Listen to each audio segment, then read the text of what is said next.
Ce journal vous est offert par le FPI, Fonds des promotions de l'industrie, votre partenaire privilégié pour la réussite de vos projets.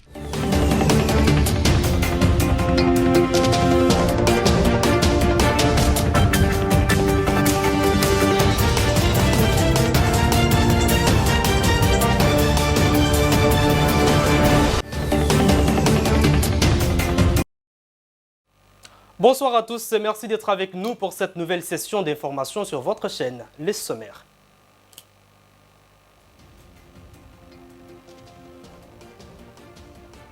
Le chef de l'État Félix Tshisekedi se rendra ce 3 mai 2023 à l'inauguration des Hommes de l'Université Pédagogique Nationale, communication faite par la professeure Anastasie Massanga.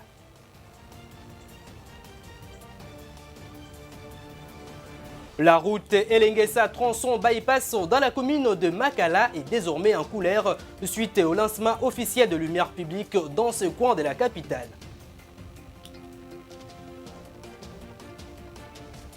Encore une fois, bienvenue dans ce journal. Bonne nouvelle pour la communauté de l'Université Pédagogique Nationale. Le chef de l'État Félix Tshisekedi se rendra ce 3 mai 2023 pour inaugurer les hommes de cet établissement. Communication faite par la professeure Anastasie Massanga. Ginette Fika pour plus de détails. Après quelques temps de reconstruction des infrastructures, des hommes répondant aux normes et au grand bonheur des étudiants de l'Université Pédagogique Nationale UPN, ces travaux de reconstruction ont connu la visite de plusieurs autorités, notamment du ministre de l'Enseignement supérieur et universitaire, Moïndo Zangui, du ministre de la Communication et Médias, Patrick Mouyaya, ainsi que du chef de l'État, Félix-Antoine Tshisekedi Tshilombo, avant d'arriver à leur terme. Selon la communication de la rectrice de cet établissement, la professeure Anastasie Massanga, ces hommes seront inaugurés ce mercredi 3 mai par le chef de l'État. Et la rectrice convie toute la communauté hypénienne à se mobiliser pour réserver un accueil chaleureux au président de la République ce mercredi. Et puis, la ministre du Genre, Famille et Enfants, Mireille Massangou, a accordé une audience ce mardi 2 mai dans son cabinet de travail à une délégation du Comité national Femmes et Développement venue lui présenter les contenus de son mémo axé sur la lutte contre le mariage précoce des enfants en République démocratique du Congo en vue d'un plaidoyer auprès des autorités du pays. Suivez.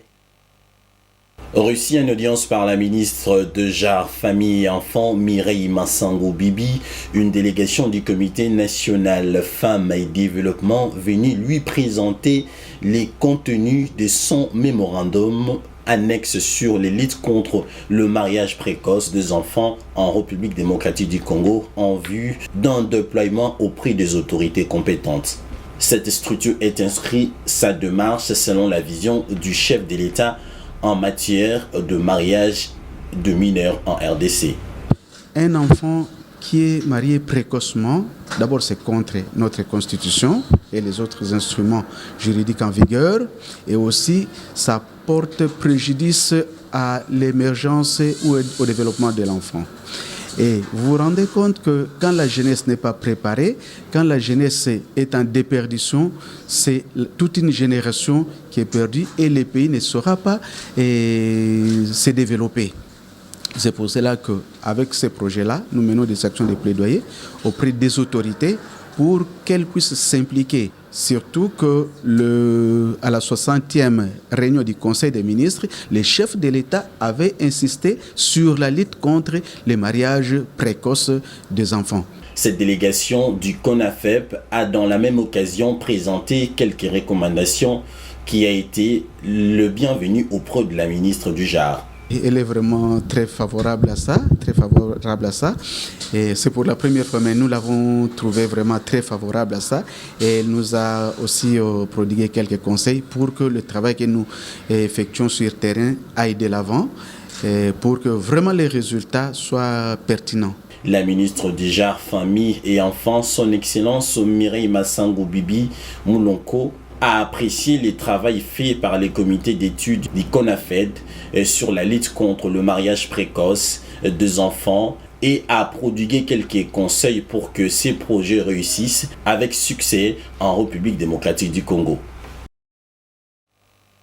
C'était un reportage de Yves Maélé. Le chef spirituel de l'église Samuel Massamboukidi a officiellement lancé son parti politique dénommé Réveil de la conscience des Kamas, RCK en sigle, lundi 1er mai 2023 dans une cérémonie organisée au stade de martyrs de la Pentecôte. Reportage.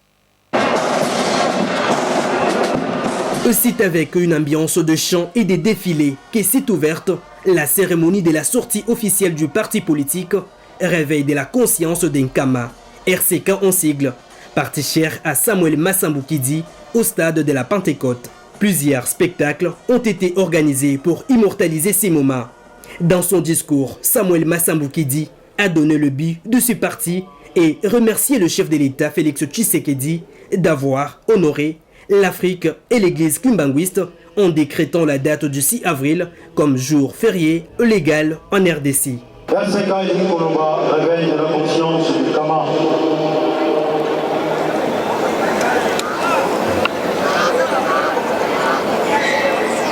Yamona pour développer en gros, na Tondi Botondi, le président de la République, le chef de l'État, le commandant suprême des forces armées, son Excellence Félix Antoine Tshisekedi Tshilombo. Mokonzambo Kazida Douana Lobi, Bino Aerokalisa Kasimo Kimbangu. Désormais, Ekolo Congo Mobimeko Vandana, Nanda Férié, Yona Niotel Melapachi. Mokonzambo ici. Désormais, le 6 avril, Toko Vandana, Pour le chargé des communications, Maître Emmanuel, ce parti politique est créé pour l'éveil des consciences de la population congolaise en mettant en place une nouvelle politique. Notre grand message, c'est gouverner autrement. Avec la sortie officielle et la naissance de ces grands partis, nous attendons les renversements de la pyramide et la gouvernance autrement. En gros, on ne veut pas entrer dans trop de détails, c'est les grands messages que nous avons. C'est gouverner autrement, remettre les pouvoirs à nos ancêtres. De l'autre côté, Tony Muzola, membre de ce parti politique, invite la population congolaise à venir adhérer massivement dans leur parti. J'invite tout celui qui est encore à la maison ou celui qui a envie d'un changement autonome, d'un changement, un vrai changement, de venir s'adhérer. Le RCK veut amener le système politique Congo, c'est-à-dire un système qui va mettre tout le monde en sécurité. Là, vous n'allez pas entendre les détournements. Il y a un monsieur qui a volé autant, il y a ceci, il y a cela. Donc, il convient de rappeler que cette sortie officielle des RCK intervient après celle de l'Union sacrée le week-end dernier dans le même cadre.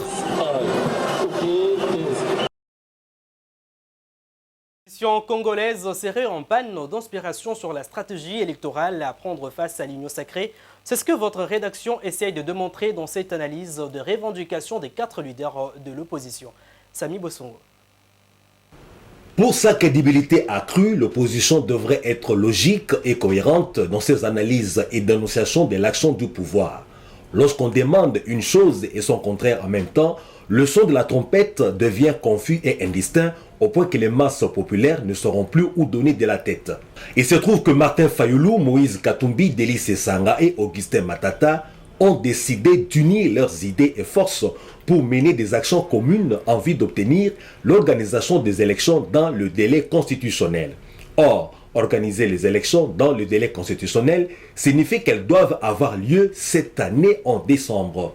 La prise au sérieux de cette exigence devient sujet à caution lorsque les mêmes opposants exigent aussi et en même temps la désignation consensuelle des animateurs de la CENI, la révision de la loi électorale, la recomposition de la Cour constitutionnelle, la fin de l'instrumentalisation des institutions politiques, judiciaires et fiscales contre les candidats à la présidentielle, ainsi que la libération de tous les prisonniers politiques. Même si ces revendications en une dernière analyse sont pertinentes compte tenu de toutes les irrégularités constatées lors de la désignation des animateurs de la CENI, de la nomination des juges de la Cour constitutionnelle, du vote de la loi électorale, de l'incarcération de certains politiques, ainsi que du fait de l'instrumentalisation des institutions politiques, judiciaires et fiscales contre les candidats à la présidentielle, on se demande comment, partant de ce mois de mai à décembre 2023, toutes ces revendications peuvent être satisfaites.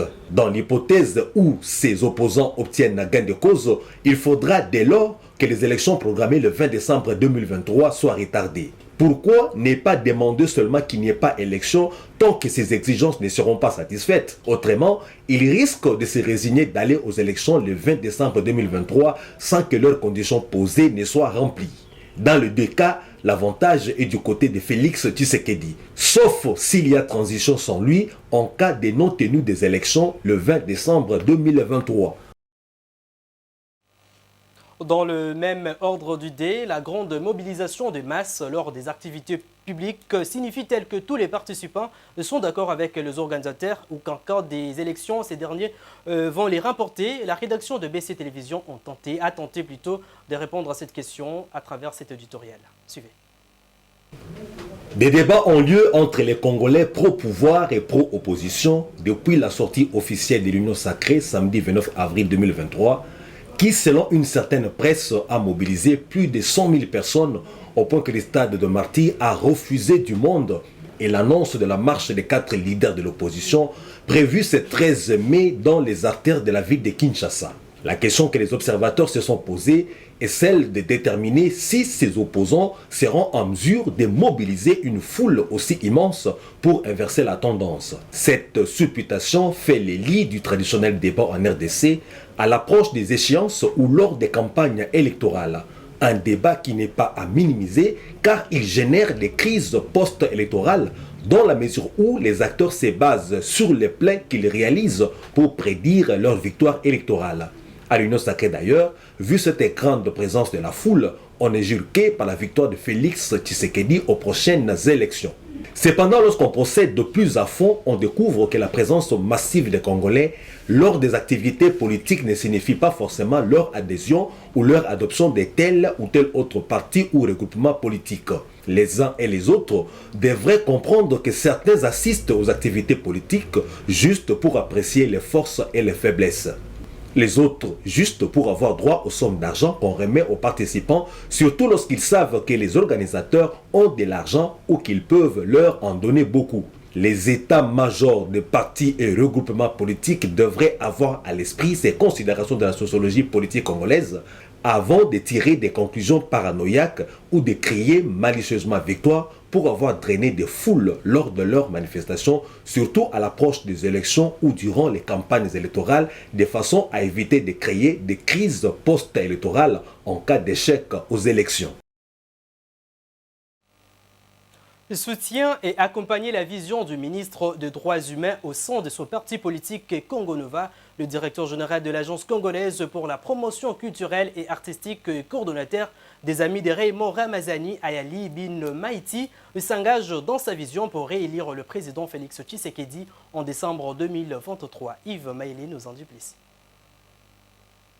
Toujours aux côtés de son autorité morale du Congo Nova, l'excellence Fabrice Mpouela, ministre des Droits humains, comme on peut le voir dans ces images. Romain Ayali Ramazani Bin Maïti, comme c'est de lui qu'il s'agit, un homme de terrain et un vrai mobilisateur, avait valablement accompagné au Congo central lors de la mission de ministre des Droits humains, mais aussi à la sortie officielle de l'Union sacrée de la Nation le samedi 29 avril dernier au stade de Martyrs de la Pentecôte. Bien que combattu, Raymond Ayali Ramazani s'engage à accompagner la vision innovatrice de Fabrice Mpouela. J'incarne l'esprit et la vision de son Excellence, Monsieur le ministre Maître Albert Fabrice Mpouela. Pourquoi j'incarne? Parce que j'ai senti et je vis que dans lui, il y a le nationalisme. Il y a le nationalisme. Et pour ne pas faire la publicité de mon père ou de notre papa était nationaliste. qui était à côté de Mbuta Kasavubu. À cette époque, c'était au Maniema. Alors, je me suis dit, on ne doit pas laisser comme ça un nationaliste qui a l'esprit d'union, qui a l'esprit de mettre tout le monde ensemble et de lui laisser. Je me suis décidé, moi Remo Ramazani, avec mes amis, ceux qui m'accompagnent, pour que nous puissions accompagner son Excellence Monsieur le Ministre Albert Fabrice Puela. Travailleur et modèle de la jeunesse congolaise, Raymond Ramazani tourne plus son regard au travail bien fait qu'aux appartenances tribaux. Cependant, ses origines ne lui empêchent pas de porter plus haut la voix de Congo Nova. Je suis et je resterai derrière son Excellence Maître Albert Fabrice Puela parce qu'il est nationaliste, il incarne l'esprit de Mbuta Kasavubu et de celui, la vision aujourd'hui de Félix Antoine Tshisekedi. Le coordonnateur des amis de Raymond Ramazani, un vrai patriote, s'est dit prêt d'aménager aucun effort pour donner un second mandat au président de la République Félix Antoine Tshisekedi Tshilombo en décembre 2023. Rendons-nous dans la province du Nord Kivu où l'état de siège continue de porter ses fruits. Dans cette partie du pays, c'est mardi 2 mai 2023, une dizaine de présumés criminels reconnus étant du 123 ont été arrêtés et présentés à la presse. Reportage. Une dizaine des éléments du M23 supplétifs de l'armée rwandaise engagés dans la guerre d'agression dans la partie est de la RDC, présentés à la presse ce 2 mai 2023 à Goma. Parmi eux, ceux qui ont attaqué dernièrement la force régionale de l'EAC en territoire de Massissi, renseigne le porte-parole des forces armées de la République démocratique du Congo au Nord Kivu. Ces éléments 1-23 supplétifs de l'armée rwandaise qui, malgré le déploiement de l'East African Community Regional Force, les M23 et leurs parents de l'armée rwandaise ont attaqué dans le profondeur de Mouchaki les contingents burundais. Informés de la situation, les forces armées de la République démocratique du Congo les a neutralisés. Et je tiens d'ailleurs à vous présenter quelques-uns qui font partie des éléments des forces armées de la République démocratique du Congo qui ont fait défection au sein de l'armée loyaliste pour se trouver de l'autre côté. Et nous avons mis la main et nous avons repris les armes. Non seulement cela, mais vous avez aussi ceux qu'on nous présente comme population, Bouvier, sur qui nous avons trouvé des armes. Donc ils sont utilisés aussi par l'armée rwandaise et le M23. Là au fond, vous voyez aussi d'autres éléments qui se sont rendus. Le lieutenant-colonel Ndjiki Kaiko Guillaume ajoute que le mouvement du 23 mars continue de s'illustrer dans des violations des cessez-le-feu, mais également les violations des droits de l'homme. Les forces armées de la République démocratique du Congo respectent bel et bien les cessez-le-feu voulus par les accords des chefs d'État. Nous n'allons céder aucun centimètre de la République démocratique du Congo. Ces hommes mis à la disposition de l'armée congolaise ont informé de la distribution des armes aux civils dans les zones sous occupation de la coalition RDF M23.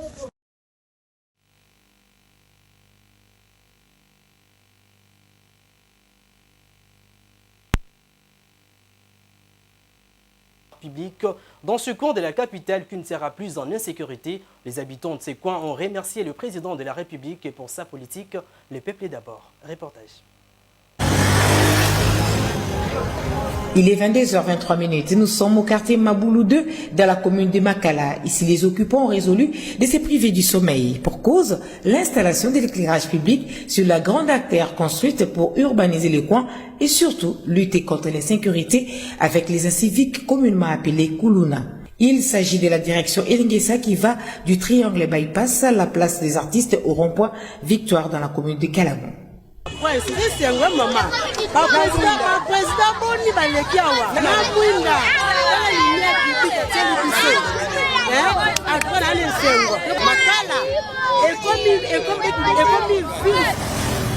C'est tard dans la soirée que l'équipe commise à cette tâche a débuté les travaux au grand plaisir de premiers bénéficiaires, comprenez ceux de l'avenue Moussoni. Les palmiers et les bambous au siège des criminels ont cédé de la place aux poteaux pour l'éclairage public autonome qui ignore l'énergie électrique et passe au devant le bienfait du soleil pour de nous éclairer à la sécurité rassurante.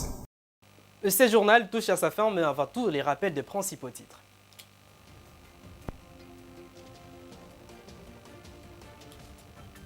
Le chef de l'État Félix Tshisekedi se rendra ce 3 mai 2023 à l'inauguration des Hommes de l'Université Pédagogique Nationale, communication faite par la professeure Anastasie Massanga.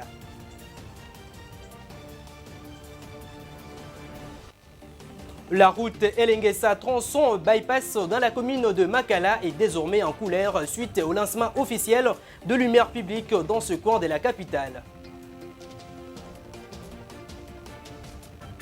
Fin de ce journal, merci de l'avoir suivi et bonne suite des programmes sur nos antennes.